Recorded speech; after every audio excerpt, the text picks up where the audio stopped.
Bonjour à tous, aujourd'hui je vais vous parler de mon départ en semestre à l'étranger en tant que remplacement de crédit parce que je suis en école d'ingénieur, étudiant en mine de Saint-Étienne et je vais partir étudier un mois de août à décembre à Bergen, à l'université de Bergen en Norvège. Voilà. Alors déjà, premièrement, il faut comprendre pourquoi ce départ. À l'origine, moi, j'ai eu plusieurs va-et-vient d'idées. Un coup, je me suis dit, vas-y, je pars en semestre étranger. Non, vas-y, je pars pas, je pars, je pars pas, je pars, je pars pas. Bon, déjà, au mine, on est obligé de faire, je sais plus, 3 ou 4 mois à l'étranger en tout, pour avoir notre diplôme, ce qu'on appelle le quitus. Il y a plusieurs moments où partir, notamment le S7. Donc le S7, c'est le premier semestre de deuxième année, donc globalement de août à janvier. Et il y a énormément, on va dire peut-être la moitié, un peu moins de la moitié de la promo qui partent à ce moment-là pour faire une expérience internationale. Au début, moi je me suis dit non, je vais rester pour les assos, pour synthé, j'aimais bien pour le vélo, le sport, les gens, etc. Puis après, j'ai changé, je me suis dit, oh, je vais peut-être partir à découvrir autre chose. Puis après, je me suis dit, oh non, les assos. Puis après, je me suis dit, oh, je vais peut-être partir. Voilà. En fait, il s'avère qu'à un moment, j'ai hésité. J'avais un projet, c'était créer un nouveau forum, notamment impulsé par l'école des mines et plutôt on va dire à une échelle régionale, en faisant venir les autres écoles, notamment de Grenoble ou de Lyon, qu'ils soient d'ingénieurs ou même à côté tout ce qui est master de sciences, pour créer un forum sur toutes les entreprises écolo. C'est-à-dire toutes les entreprises, que ce soit d'ingénieurs, de sciences, enfin, qui se rapportent à la technique, qui font vraiment des véritables progrès pour l'écologie et pas juste du greenwashing. Donc c'était par exemple inviter des gens qui construisent des data centers sous les piscines publiques, ce qui permet en fait la piscine refroidit les data centers et les data centers chauffent l'eau de la piscine, ce qui a une double utilité. Enfin, voilà, que des gens qui ont eu des idées ingénieuses comme ça, qui lancent des startups et en fait pour recruter ensuite derrière les ingénieurs de ces grandes écoles là-dedans. Bon bref, j'avais un peu de contact, on avait un peu chiffré le truc, regardé le truc. Je suis allé voir le président du forum actuel, enfin de l'ancien forum, qui en fait font avec Central Lyon un forum, donc une sorte comment on appelle ça, ils louent une grande salle, ils invitent 200 entreprises en partenariat avec Central Lyon, enfin Emine Synthé, et les gens vont voir pour se faire recruter, pour parler un petit peu avec eux et rencontrer ces entreprises-là. Bon, il s'avère que là-bas, j'ai pas trouvé grand-chose qui m'intéressait ou qui me parlait. Globalement, des grandes sociétés qui, bon, vous proposent un poste parmi tant d'autres sans vraiment trop de valeur ajoutée. Il s'avère que moi, après, je me suis rendu compte que ce que je voulais faire, c'était faire mes propres projets, vivre vraiment libre et indépendant et loin de tout ce monde salarial et de cette structure d'entreprise. Vraiment, voilà, avoir mes petits projets, mes petites entreprises pour avoir un maximum de temps libre et faire autre chose que travailler, quoi, dans la vie. Bon, ça paraît un peu idyllique comme ça, mais bon, on verra comment ça se passe. Et donc, moi, je veux créer ce forum. Je me rends compte que du coup, ils seront pas très chauds. Et donc, en fait, on va dire, le fait qu'ils soient pas très chauds, ça me décide à partir à l'étranger. Parce que c'est un peu la seule chose qui me retenait. Je me dis, bon, si je veux faire un gros projet, j'ai qu'une seule chance, c'est de le faire maintenant. Et je me suis dit, bon, bah vas-y, du coup, si je pars, bah, je peux pas le faire parce que je peux pas être président d'assaut, je serai pas là pour l'organiser, etc. Bon, il s'avère que je rencontre quelqu'un en mine qui veut partir en Norvège et que moi, la Norvège, ça m'a toujours intéressé depuis quelques années pour leur côté nature, leur côté sportif et on a un peu cette image des pays scandinaves qui sont un peu en avance sur nous, un peu les États-Unis de l'époque, en tout cas, c'est l'image que j'avais, des pays très riches, techno un peu avancés et tout. Et je me dis, bah, ça peut être vraiment une chouette expérience. Voilà. Il faut savoir que 2 3 mois avant, j'avais postulé pour faire une sorte d'année de césure en Antarctique dans une base de recherche scientifique. Mais on va dire qu'ils recherchaient des profils très particuliers qui avaient beaucoup de compétences et moi j'avais pas de compétences donc j'ai pas été retenu. J'ai reçu un message très gentil, un mail d'une dame en disant oui bah du coup ça va pas être possible.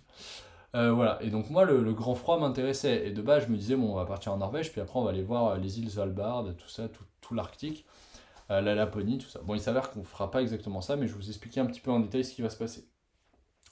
À l'origine, on doit partir début août, parce qu'on a des amphis de rentrée à partir du 7 août, une semaine d'intégration du 10 au 17 août et les premiers cours qui commencent vers le 23. Bon, j'ai fait une vidéo où une vidéo va bientôt sortir sur la société que j'ai montée, avec notamment la personne avec qui je pars en Norvège. Mais du coup, on va pas y aller le 7 août. On va y aller le 23 août, là-bas. Pourquoi? Pourquoi? Parce qu'on a un pitch, donc un moment où on va présenter notre projet devant plein de personnes qui est très important pour notre société le 21 août. Et donc on partira juste derrière. Ce qui n'est pas un problème parce qu'on rate juste la semaine d'intégration. Bon, vous me direz, c'est dommage, mais bon, c'est comme ça. Et on rate genre le premier cours. Donc après, tout est ok. En plus, ce qu'il faut comprendre, c'est qu'à l'origine, du coup, je me dis, bon, bah la Norvège, super. Alors pourquoi ça m'intéresse? Il y a ça, mais il y a aussi les cours. Les cours, je vais prendre physique du climat, toxicologie de l'environnement, euh, euh, j'ai oublié, paléoclimatologie polaire, donc faire des carottes de glace, analyser, etc. Et un autre cours. Et sauf qu'il s'avère que je suis refusé de tous ces cours, ou quasiment tous, parce qu'en fait, c'est des cours qui ont très peu de place, qui sont très demandés, et qui sont donc réservés aux Norvégiens qui restent 5 ans là-bas.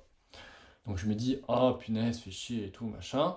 Et il s'avère que la personne qui part avec moi avait choisi aussi des cours spécifiques et refusé de 2 sur 3 ou à 2 sur 3, je me souviens plus. Mais à pas tous les cours qu'elle voulait. Elle avait pris glaciologie, géomorphologie, des trucs très spécifiques à la Norvège, au glacier, à la neige, au risque naturel. Donc on se dit, étant donné qu'on va avoir le même appart, qu'on va être dans le même appart, qu'on a monté la société ensemble, qu'on fait du sport ensemble et qu'on part en Norvège ensemble, on se dit bon, bah, on va regarder des cours qui nous intéressent et qui nous intéressent niveau emploi du temps. Donc on a regardé combien de crédits il fallait pour valider, on a regardé les cours qui nous intéressaient et on a réussi à faire un emploi du temps avec seulement, écoutez bien, seulement 5 heures de cours, pas par jour, non, par semaine, et qui nous permettent de valider notre semestre. On a aussi cours que de fin août à fin novembre. Normalement, notre semestre il dure de début août à janvier. Voilà. Donc on a un peu plié le game, on s'est dit bon, écoute, on a la société à côté, on a le sport, on a d'autres projets. La Norvège c'est trop bien, on va en profiter à max, on veut vraiment y aller pour faire du sport, visiter, kiffer. Donc les cours, on sait que globalement si on a 2 heures de cours ou 2 heures de moins, ça va rien changer. Donc on a pris 4 cours, 3 cours qui durent 3 mois, à raison de une ou enfin 2 fois 1h30 par semaine en gros, et un cours qui dure 2 semaines intensives, on va dire. Intensif, c'est 3 jours par semaine de 8h à 14h, quoi. Donc ça va. Les 3 premiers cours, c'est un sorte de séminaire sur la durabilité de la Terre et l'écologie. Globalement, à chaque cours, on aborde quelque chose de très particulier pour le système Terre et notamment les limites planétaires. Par exemple, un cours, ça peut être sur les cycles phosphore et azote, un autre cours sur le forçage radiatif, etc. Ça, c'est un cours. Le deuxième cours, c'est transition énergétique. Donc, c'est un peu le même principe. À chaque fois, en intervenant à un sujet différent. Donc, sur la transition énergétique, parler par exemple de toute la technologie photovoltaïque, qu'est-ce que c'est rentable, comment ça marche et tout, etc. Donc, vraiment faire de la culture sur à la fois la transition énergétique, à la fois les limites planétaires, le développement durable. Le troisième cours, c'est management de l'écologie. Globalement, c'est comment faire de la gestion de ressources à but écologique. Donc là, bon, bah voilà, tout est dans le titre. Et le quatrième cours qui dure sur 2 semaines, ça va être des sortes de statistiques, graphiques, interprétation de données, statistiques pour l'écologie et pour comprendre des systèmes écologiques. Voilà en gros les 4 cours qu'on a. On a cours 3 jours par semaine, c'est-à-dire qu'on a 4 jours de vacances, donc des longs week-ends, vous l'entendez. Ce qui va nous permettre de pratiquer notamment le trail, parce qu'avant bah, je courais pas mal et en ce moment je cours un peu moins. Donc pratiquer le trail pour visiter Bergen. Donc Bergen, il faut savoir que c'est une ville qui est au niveau de l'océan, qui est sur les côtes ouest de la Norvège, donc il y a un climat très océanique, sauf que c'est la capitale des fjords. Donc vous êtes au niveau de l'océan, mais vous avez des montagnes qui vont à 1200 mètres d'altitude à côté de vous. Donc vous pouvez faire à la fois de la montagne et de l'océan, ce qu'on appelle des fjords. Donc ça va vraiment être top pour le trail. On va aussi notamment se former de manière Lola, donc ma copine qui part avec moi, et moi on pratique déjà un peu l'escalade, mais étant donné qu'on va se mettre plutôt, on va dire, à la montagne, plutôt une approche d'alpiniste, il faut qu'on ait un très bon niveau en escalade, et donc on va prendre un abonnement en gros de 100 euros le semestre qui nous donne accès à toutes les salles d'escalade et aux piscines de Bergen, qui est la deuxième plus grande ville de Norvège, ce qui nous permettent, pas tous les jours, mais quasiment tous les jours, d'aller nous entraîner à l'escalade ou d'aller nager, pour éventuellement passer, aller peut-être jusqu'au 7, enfin au degré 7, on verra. Pour le moment, on est plutôt sur du degré 6, 6,5, Et on va dire que moi j'ai pratiqué une dizaine de fois l'escalade dans ma vie, même si avant j'avais fait un peu, on va dire, de gymnastique, ça me permet d'être assez souple et d'assez avoir un peu de force. Mais l'idée c'est vraiment d'apprendre toutes les techniques, parce qu'en escalade, il y a grimper, c'est bien, mais après il y a toutes les, on va dire, les techniques annexes, faire des relais, grimper en tête, savoir chuter, savoir mettre des dégaines correctement, utiliser une longe, faire du rappel, etc. Pour vraiment être autonome en escalade. Ça c'est un des objectifs. C'est marrant, hein, je vous parle des objectifs, mais sportifs et de la Norvège, pas du tout des cours qu'on va aller voir là.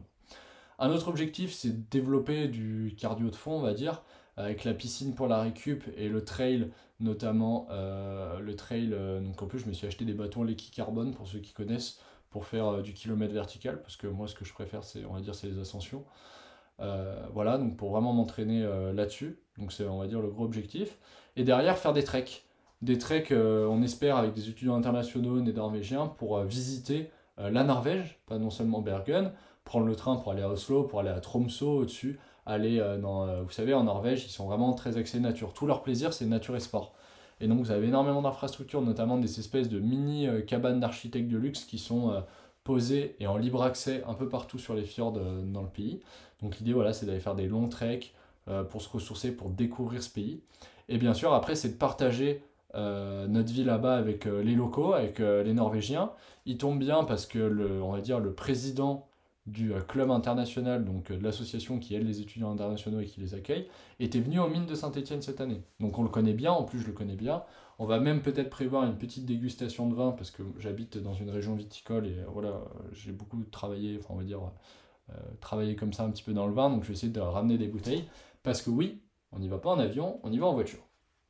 Et ça pour plusieurs raisons.